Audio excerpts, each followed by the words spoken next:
আমরা পরীক্ষা দিলেই ফেল করি। আর ফেল করবো না কেন? আমরা তো পড়ার সময় পাই না। কারণ 365 দিনে 1 বছর, এর মধ্যে 52 দিন শুক্রবার, তাইলে থাকে কত? 313 দিন। এর মধ্যে আবার শীতকাল, গ্রীষ্মকাল, বর্ষাকালের ছুটি 50 দিন, তাইলে থাকে কত? 263 দিন। আবার এর মধ্যে আমরা যদি দৈনিক 8 ঘন্টা করে ঘুমাই, তাহলে বছরে কত আসে? 122 দিন, তাহলে থাকে কত? 140 দিন। আবার এর মধ্যে যদি 1 ঘন্টা করে আমরা খেলার পিছনে ব্যয় করি, তাহলে কতদিন আসে? 15 দিন। 15 দিন বাদ দিলে কত আসে? 126 দিন। এর মধ্যে যদি 2 ঘন্টা করে খাওয়ার গোসল করার পিছনে ব্যয় করি, তাহলে 30 দিন চলে যায়, তাহলে থাকে কত? 96 দিন। এর মধ্যে আমরা প্রত্যেক দিন কথা বলার পেছনে 1 ঘন্টা করে ব্যয় করি, তাহলে বছরে কতদিন হয়? 15 দিন।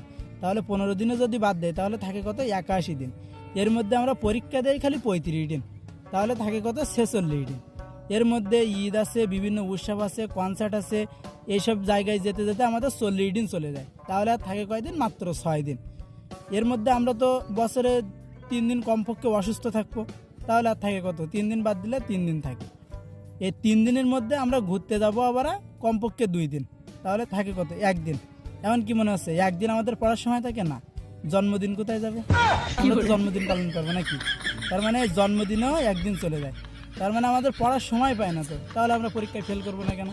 এই জন্য আমরা পড়ার সময় পাই না বলে পরীক্ষায় ফেল করবো, ঠিক আছে?